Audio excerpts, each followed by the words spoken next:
लेकिन चुनौतियां बहुत सारी थी। मेरे जीवन का पहला विद्रोह बाबा साहब के अनुयायियों से ही था। मैं बाबा साहब का अनुयायी और मैं बाबा साहब के अनुयायियों से लड़ता रहा कि आप अम्बेडकरवादी बन गए हो, बाबा साहब के अनुयायी नहीं बने हो। मंच पर तो बाबा साहब दिखते हैं और घर में जन्म होने से मृत्यु तक कोई भी संस्कार होता था तो हम बाबा साहब को भूल जाते थे। मंच पर तो 22 प्रतिज्ञाएं पढ़ने की जिद करते हो और घर में जब किसी की शादी का समय आए, घर में किसी की मृत्यु हो जाए तो 22 प्रतिज्ञाओं को हम फोल्ड करके खोलते भी नहीं हैं। मुझे लगा हम दिशाहीन हैं, इसलिए बाबा साहब का लिखा हुआ बुद्ध और उनका धम्म हमें मार्ग प्रशस्त करने लगा। लेकिन मैं देख रहा था कि लोगों का ध्यान बुद्ध उनके धम्म की ओर नहीं था। इसलिए आप सबके सहयोग से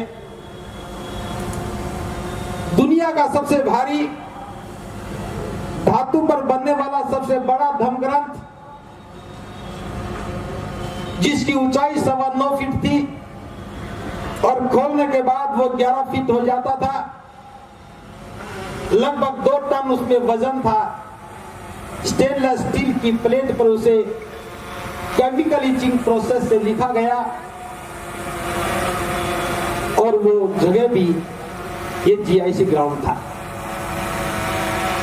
लोग पूछते थे कि भंते जी इतनी बड़ी पुस्तक को कौन पढ़ेगा? तो मैंने बताया, जो आज फिर बता रहा हूं, इस पुस्तक को जब हजारों वर्षों के बाद दोबारा से कोई सभ्यता विकसित होगी वो पढ़ेंगे, लेकिन जब तक ये पुस्तक रहेगी हम सब लोगों को पढ़ने की प्रेरणा देती रहेगी। और उसके 1 साल के बाद ही 1.25 लाख लोगों ने, इससे जो दूसरा ग्राउंड है काफी बड़ा है, कोठी मीना बाजार में एक साथ बुद्ध और उनके धम्म ग्रंथ को पढ़ा तो समझ में आया कि बुद्ध और उनके धम्म ग्रंथ के बिना हम बुद्ध के धम्म को नहीं। और ये सिलसिला चलते चलते पिछले वर्ष तक आया।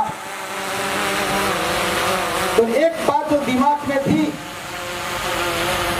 बाबा साहब जिस तंबू के बम्बू को खोज रहे थे, जो बुद्ध अहंकार जी ने भी बताया, बाबा साहब कह रहे थे, आगरा में आके कहा था, मैं बूढ़ा हो चला हूं, मेरी आंखें खोज रही है उस नौजवान को जो मेरे द्वारा बनाए गए तंबू का बम्बू बन सके। मैं बूढ़ा हो चला हूं, शरीर जर्जर हो गया है, एक दिन मैं दुनिया से चला जाऊंगा और जब मैं दुनिया से चला जाऊंगा तो तंबू मेरे सहारे खड़ा हो, कभी गिर ना जाए। मैं ढूंढ रहा हूं उस नौजवान को जो तंबू का बम्बू बन जाए। बाबा साहब यहाँ के तंबू के बम्बू को खोज रही थी और हम लोगों ने अपने अपने तंबू बना लिए, उसके बम्बू बन गए। हमने अपने संगठनों को तंबू बना लिया, उसके अध्यक्ष बनकर के बम्बू बन गए। जो लक्ष्य बाबा साहब ने तय किया था हम उसको करना भूल गए। हम बौद्ध भी बने, नजर नहीं आए। बाबा साहब 18 मार्च 1956 को आगरा में आए। 9 महीने के अंतराल में बाबा साहब दुनिया से विदा हो गए। बाबा साहब के दुनिया से जाने के बाद आगरा के लोगों ने एक साथ 3 लाख लोगों ने, 5 लाख लोगों ने बौद्ध धम्म की दीक्षा ली। वो जनवरी 5 का दिन था। 1957 में 5 जनवरी को या 3 जनवरी को 5 लाख लोग बौद्ध बने। उसके 2 या 3 दिन के बाद 3 लाख लोग बौद्ध बने। अगर कुल मिलाकर के मैं बात करूं 5 लाख भी बौद्ध बने, आज हमें 500 बौद्ध भी नजर नहीं आते। क्यों नजर नहीं आए? ये प्रश्न हमारे सामने खड़ा था। तो समझ में आया, हमने दीक्षा तो ली, हम बौद्ध तो बने, अपनी पहचान नहीं बनाई, पुरानी पहचान को छोड़ा नहीं, नई पहचान बनाई नहीं, प्रतीक बदले नहीं, पहनावा बदला नहीं, संबोधन बदला नहीं, तो बौद्ध कैसे बनेंगे? फिर जब मैं भिक्षुओं की ओर देखने लगा, भिक्षु बहुत बने, लेकिन वो सारे के सारे संस्कार करवाने लग गए। पुरोहित का काम भिक्षु करने लग गए। किसी ने मांग में सिंदूर भरा तो किसी ने बिछिया पहनाने का काम भी किया। जो काम नहीं करना था वो भिक्षु करने लगे। एक एक को रोकना संभव नहीं था। जरूरत थी एक आचार संहिता की, और उस आचार संहिता पर काम करना शुरू किया। 15-16 जून को 2 दिन का जयपुर में एक कार्यक्रम रखा। पूरे देश के प्रतिनिधि आए, बौद्ध आचार संहिता को ड्राफ्टिंग को अंतिम रूप दिया, और 11 नवंबर 2024 को गौतम बुद्ध विश्वविद्यालय गौतम बुद्ध नगर में इस बौद्ध आचार संहिता का विमोचन किया। उस समय हम मात्र 2500 प्रतिनिधि बुला पाए, लेकिन 18 मार्च का कार्यक्रम सीमाओं से पार जाकर के होता है, तो हमने इस बार का धम्म कारवां आचार संहिता को समर्पित करने का निर्णय लिया। लेकिन निर्णय लेने के बाद एक परिस्थिति बदली। आदरणीय आकाश लामा जी, जो कि दार्जिलिंग के रहने वाले हैं, उनके नेतृत्व में भिक्षु प्रज्ञाशील महाथेरो जी और बहुत सारे भिक्षु मिलकर के ऑल इंडिया बुद्धिस्ट फोरम बना करके इस देश के एक बहुत ही महत्वपूर्ण विषय को अपने हाथ में लिया। और मैं थोड़े शब्दों में बता रहा हूं। हम बौद्ध होने की बात तो करते रहे, लेकिन हम बुद्ध की ओर नहीं देख पाए। जिस देश से चल करके श्रद्धेय भिक्षु पी शिवली जी हमारे बीच में बैठे हैं, इन्हीं के देश श्रीलंका से अनागारिक धम्मपाल 1891 में भारत में आए। वे बौद्ध नहीं थे, वे ईसाई परिवार से संबंधित थे। बुद्ध की विरासत को देख करके उनका हृदय द्रवित हो गया। जिस महाबोधि महाविहार को आज पूरी दुनिया शीश झुकाती है, वहां पूजा अर्चना हो रही थी।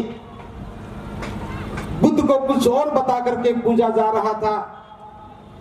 पहली लड़ाई अनागारिक धम्मपाल ने अकेले लड़ी। 1892 में वो मुकदमा जीत भी गए, लेकिन फिर वो हाई कोर्ट में केस चला गया। श्रद्धेय भंते पी शिवली जी हमारे बीच में बैठे हैं। ये बहुत गंभीरता से उस घटना को इन्होंने अध्ययन किया, पढ़ा है, समझा है। मैंने भी उन्हीं से सुना है और लिखा हुआ कुछ थोड़ा सा पढ़ा है।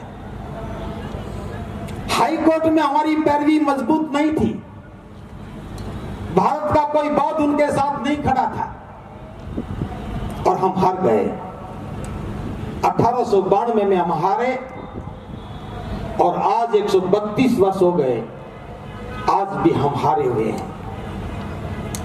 अनागारिक धम्मपाला ने लंबी लड़ाई लड़ी और परिणाम यह हुआ, देश आजाद होने के बाद एक कानून बना 1949 में एक कानून बना और उस कानून ने बौद्ध विरासत को दो धर्मों के बीच में बांट दिया। तराजू उनके हाथ में थी, एक पलड़ा को भारी कर दिया और हमें हल्का बना दिया, और जो पलड़ा भारी था उसमें सरकार का प्रतिनिधि डीएम को बिठा दिया। जब सरकार और प्रशासन शामिल हो जाता है तो आम आदमी की बात नहीं सुनी जाती है। 4 बौद्ध प्रतिनिधि बने, 4 हिंदू प्रतिनिधि बने। डीएम भी हिंदू होगा, आराम से कमेटी बना दी गई। जो देश के राष्ट्रपति बने उनकी मौजूदगी में कमेटी बनी। इसे न्याय कहा गया। ये अन्याय की एक बहुत बड़ी बुनियाद डाल दी थी। उसके बाद आज से 25 वर्ष पहले जापान से आए हुए एक भिक्षु आर्य नागार्जुन सुरेश ससई जी के नेतृत्व में बोध गया मुक्ति का आंदोलन शुरू हुआ। आंदोलन बहुत मजबूती से लड़ा गया, लेकिन जब निर्णायक दौर आया, जो हमारे परम श्रद्धेय भंते जी हैं वो 3 भागों में बट गए। 3 भागों में बटे और कानून वही का वही बना रह गया और वो आंदोलन एक बार फिर स्थिर हो गया। अब तीसरी बार आंदोलन शुरू हुआ। पहली बार अनागारिक धम्मपाला ने बोध गया को एक नई पहचान दी। दुनिया के बौद्धों का ध्यान महाबोधि महाविहार की ओर गया। आर्य नागार्जुन सुरेश ससई ने जब आंदोलन शुरू किया तो पूरी दुनिया के बौद्ध इस बात को जान पाए कि यह बौद्ध विरासत है, लेकिन भारत के बौद्ध इस बात को नहीं समझ पाए। आज तीसरी बार आंदोलन शुरू हुआ है और इस बार नेतृत्व भारत के बौद्धों के पास में नेतृत्व है। मैं ये बिल्कुल नहीं कह रहा हूं कि जो विदेशी नेतृत्व था वो कमजोर था। उनका नेतृत्व हमसे मजबूत था। उनके सामने परिस्थितियां अनुकूलित नहीं थी, फिर भी वो लड़े। हमारे सामने परिस्थितियां अनुकूलित है, फिर भी हम नहीं लड़ पाए। तो मैं आज बताना चाहता हूं, भले ही आज का यह कार्यक्रम बौद्ध आचार संहिता को समर्पित है, फिर हमने भी लक्ष्य बदला है। आचार संहिता की जब हम बात करते हैं तो सबसे पहले स्वीकार करते हैं मैं बौद्ध हूं, बुद्ध मेरे शास्ता है, और बुद्ध मेरे शास्ता है तो मेरा सिर झुकना चाहिए बुद्ध के सामने। जब हम सिर झुकाने की बात करते हैं तो फिर महाबोधि महाविहार नजर आता है, और महाबोधि महाविहार बोध गया की ओर देखते हैं तो तरस आता है। मैं अपने मन की भावना बता रहा हूं। अनेकों बार मैं बोध गया गया, जाने की खुशी बहुत ज्यादा थी, जाने की खुशी बहुत ज्यादा थी, लेकिन जब वहां की दुर्दशा को देखा, वहां के पुरोहितों को घंटी बजाते देखा, वहां के पुरोहितों को पिंडदान करते देखा, तो बेबसी दिमाग में आई और ये सोच करके कि हम कर क्या सकते हैं, हम तो एक दिन के लिए देखने के लिए आए, क्या कर सकते हैं। कई बार गए फिर भी यही रहा है कि एक दिन देखने के लिए आए, क्या कर सकते हैं। और उसके बाद एक षड्यंत्र हुआ। बोध गया परिसर के आसपास कुछ बम के धमाके हुए। बम के धमाकों के नाम पर सुरक्षा और मजबूत हो गई, और सुरक्षा इतनी मजबूत हुई कि बौद्ध लोगों का प्रवेश तो मुश्किल हो गया। दूसरे धर्म के अनुयायियों के पत्थर के भगवान भी वहां जाकर के बैठ गए।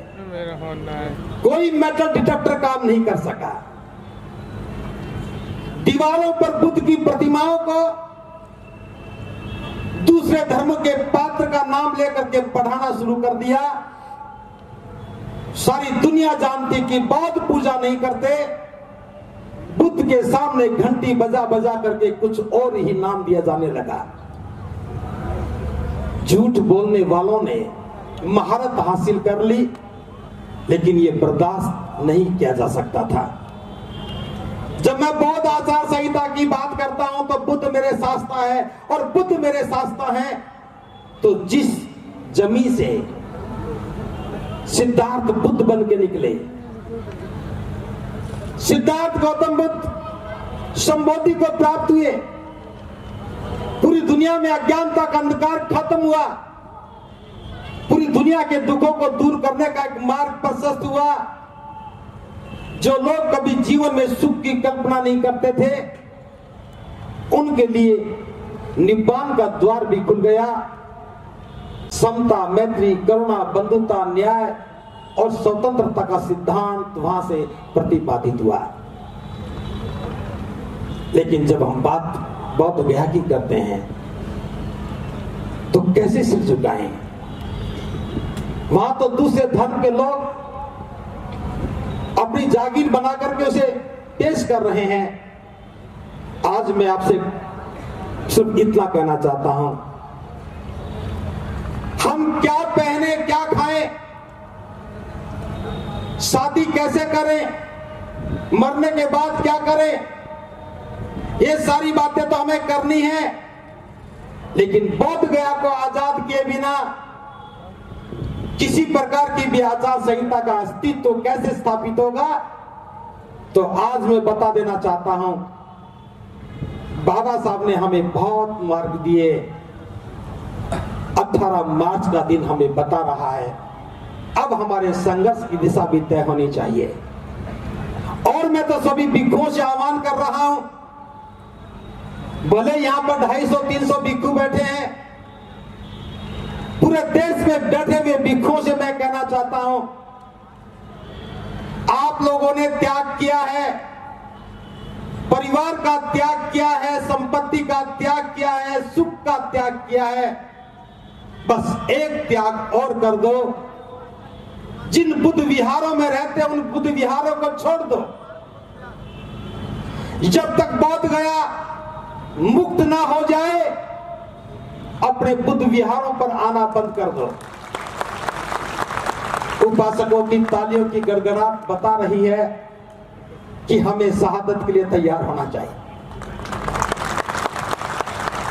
आप जितनी मजबूती से ताली बजा रहे हो, एक अनुरोध कर रहा हूं, आपके आसपास जहां पर भी कोई बौद्ध भिक्षु रहते हो, हाथ जोड़ करके निवेदन करना, भंते जी बोध गया मुक्त नहीं हुई है।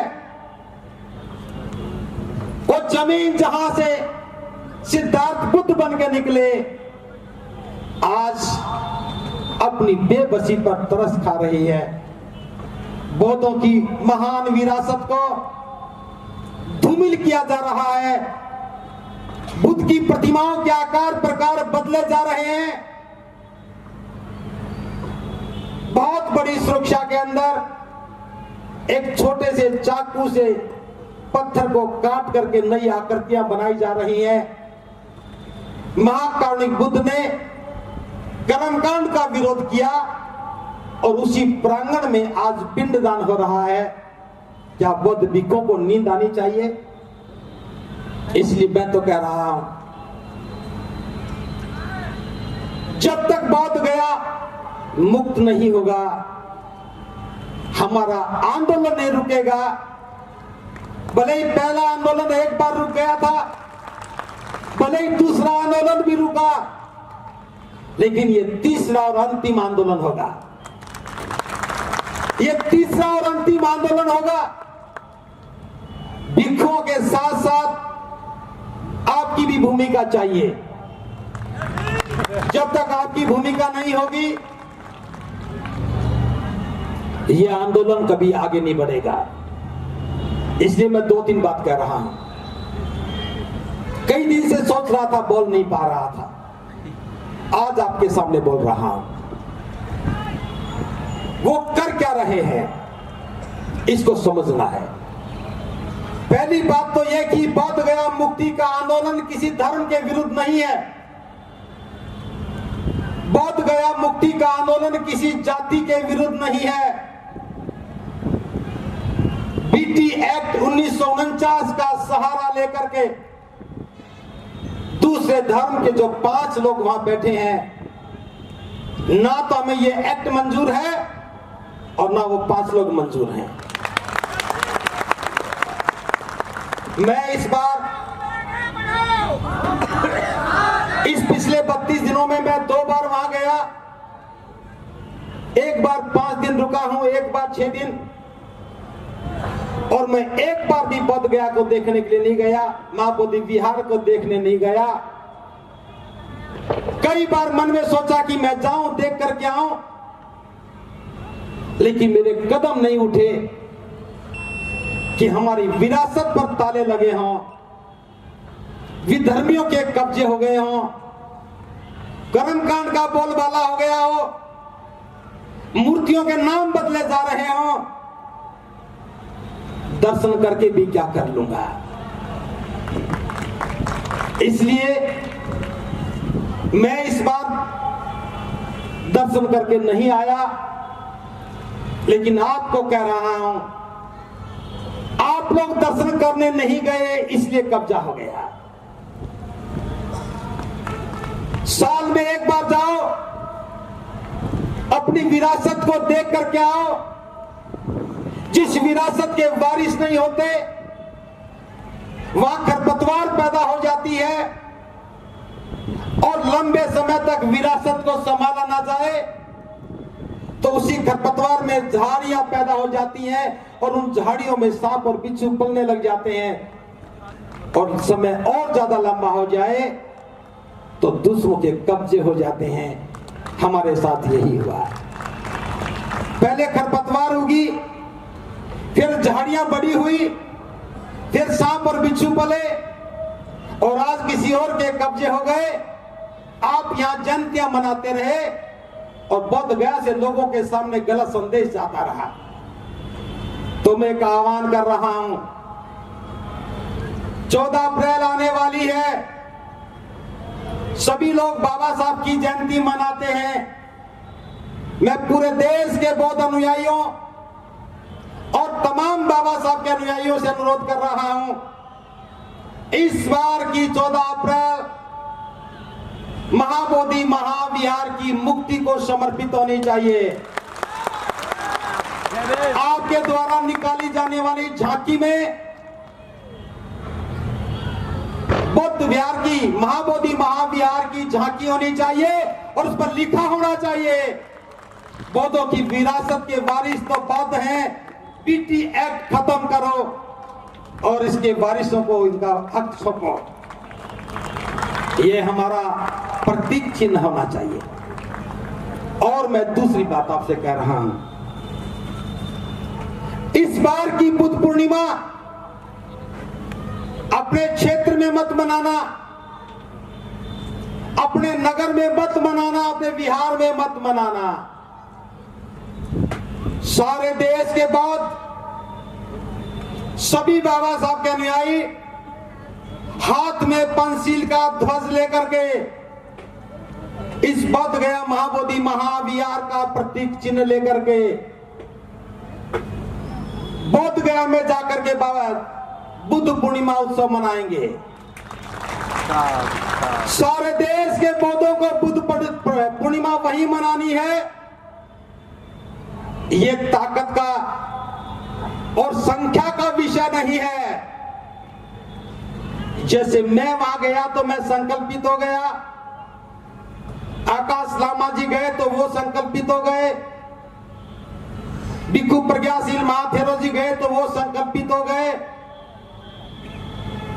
भिक्खु पी शिवली महाथेरो जी हमारे बीच में बैठे हैं। मैंने इनकी दिल की पीड़ा को गंभीरता से अनुभव किया है। इन्होंने इस विरासत को बचा के रखा है। महाबोधि सोसाइटी ने भारत की बौद्ध विरासत को बचा के रखा है।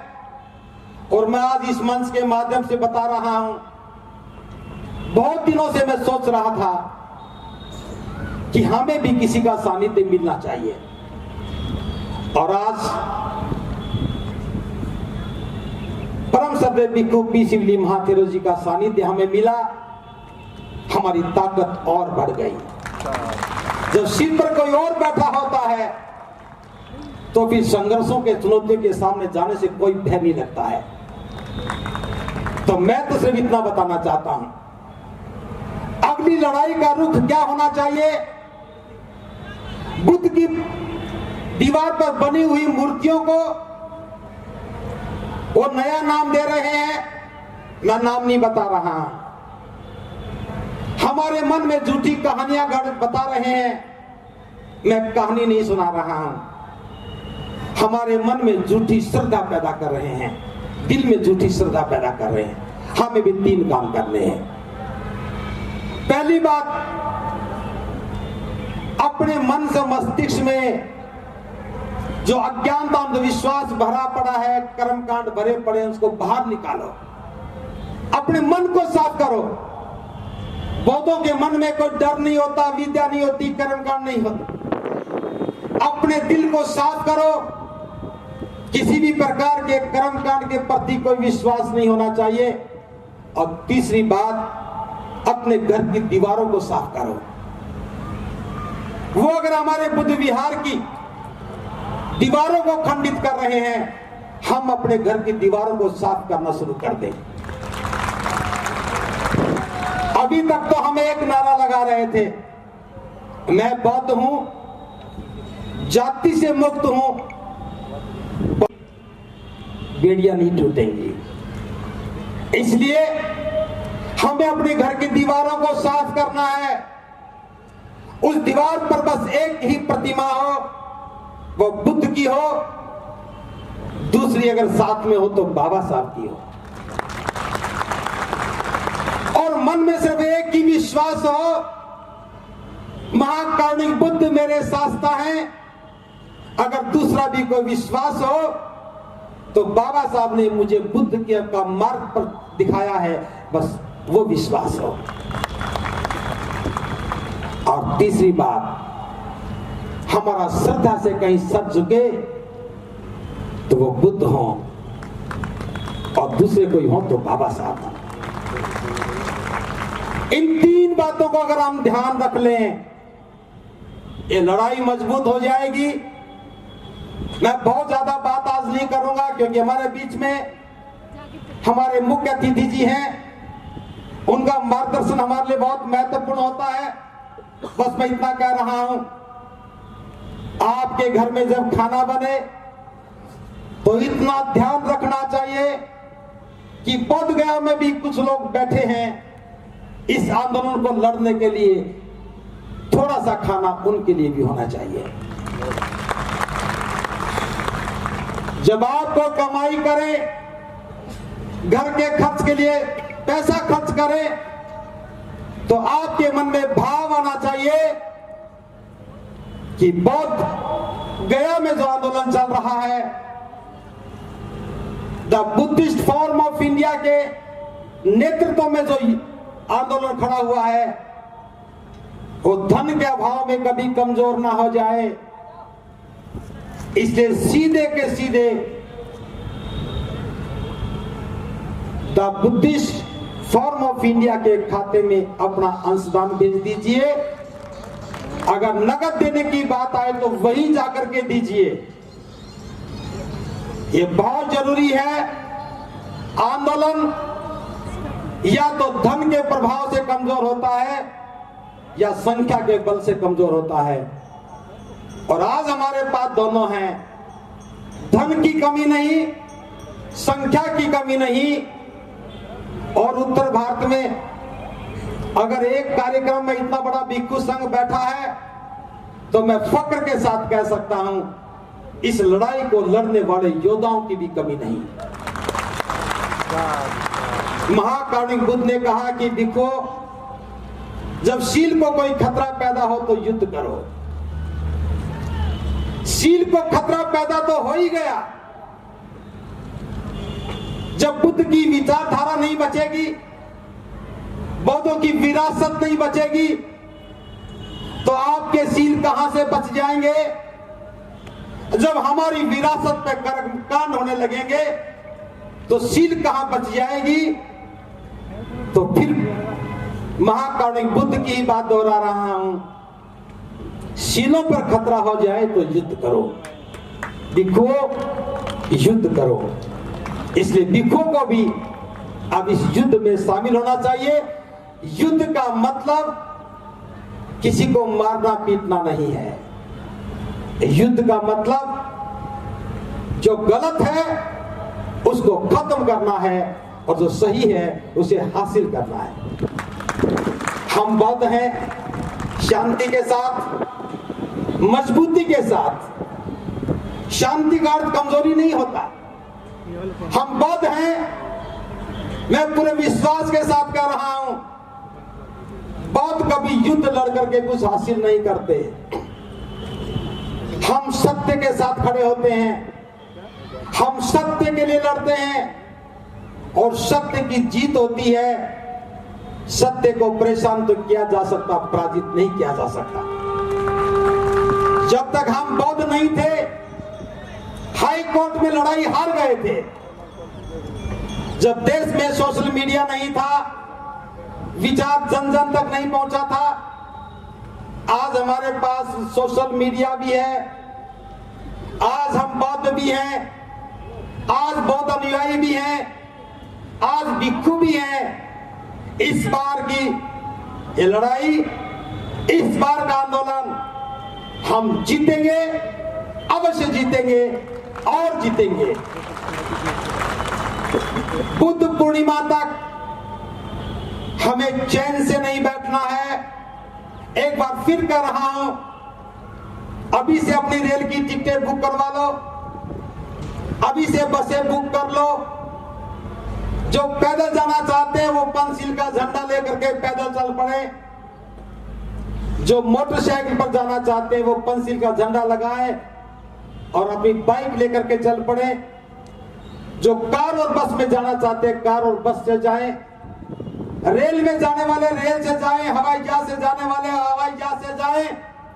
बस लक्ष्य एक ही है, इस बार बुद्ध पूर्णिमा बोध गया में मनाएंगे और बोध गया मुक्ति की कामना के साथ मैं उम्मीद करता हूं बिहार सरकार हो सकता है कि बुद्ध पूर्णिमा तक महाकारुणिक बुद्ध की संबोधि की पात्र बन जाए। उनको भी बात समझ में आ जाए कि ये नाइंसाफी है, कानून गलत है।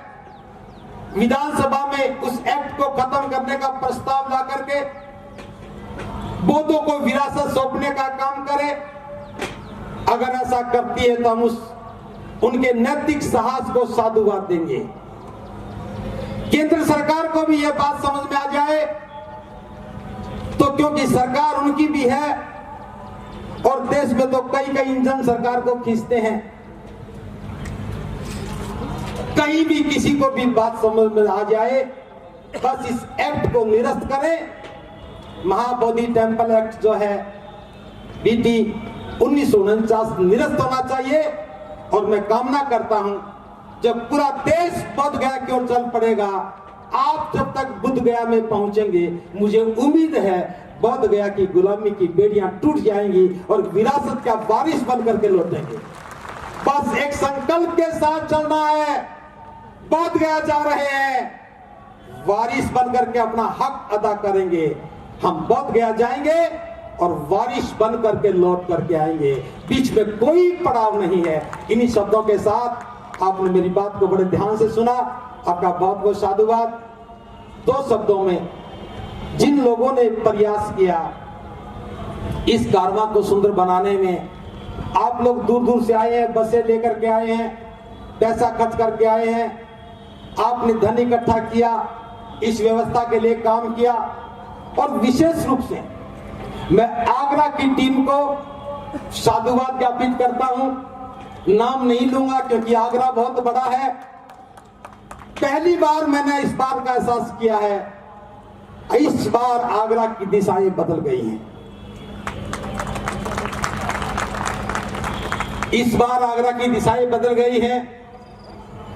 बड़े पैमाने पर युवा इस कारवां में शामिल हुआ, इसकी व्यवस्था को देखा, खाने की व्यवस्था से लेकर के पानी की व्यवस्था, आप शांति के साथ बैठे हैं। ये सारी व्यवस्था का अगर श्रेय अगर दिया जा सकता है तो आगरा की टीम को दिया जा सकता है। मैं फिर आगरा की टीम को साधुवाद देता हूं और सभी को बताना चाहता हूं, जो खाना आपने खाया है, मुझे नहीं पता कि खाना कैसा बना है, क्योंकि आगरा सबको खिला देता, मुझे भूल जाता है। भूलता नहीं है, इस दिन हम खा ही नहीं पाते हैं। ये सारा का सारा खाना आगरा के हर घर से एक एक मुट्ठी आटा निकल करके आया है, उससे बना है। और मैं बता दूं, हमारे साथियों ने फोटो खींच रखी है।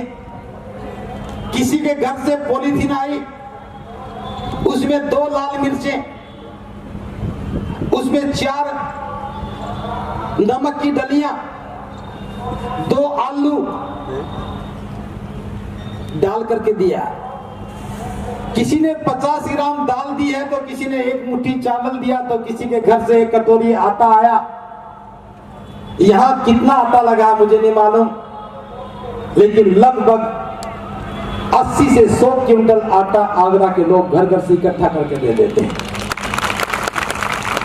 हमने 1 मुट्ठी आटा मांगा, इन्होंने सैकड़ों क्विंटल आटा दे दिया। हम 1 मुट्ठी चावल मांगते हैं और ये क्विंटलों में चावल देते हैं। इस बार हमने आह्वान किया था, आप जो भी राशन देंगे, जो यहां खर्च हो जाएगा ठीक है, जो बचेगा सारा बोध गया जाएगा। मुझे नहीं पता कि क्या बचा है, जो बचा होगा वहां जाएगा तो जाके बताएंगे कि आगरा के लोगों ने घर घर से इकट्ठा करके दिया है। जो आंदोलन में बैठा है मजबूत हो जाए, क्योंकि अब आगरा का खाना शुरू हो गया है। तो मैं इतना और फिर कह रहा हूं, यह सहयोग तो आपका 18 मार्च का है, वो आंदोलन कमजोर ना पड़ जाए। हर सप्ताह यहां से लोग जाएं, अपने साथ पैसे लेकर के जाएं और वहां जाकर के आटा दाल खरीद करके आंदोलन में दे करके आए। इस निमंत्रण को भूल ना जाए, हर व्यक्ति को जाना है और बुद्ध पूर्णिमा वहीं मनाना है। बस एक उद्देश्य के साथ, बौद्ध विहार हमारी विरासत है, हम वारिस बनकर के लौटेंगे। इन्हीं शब्दों के साथ बहुत बहुत धन्यवाद।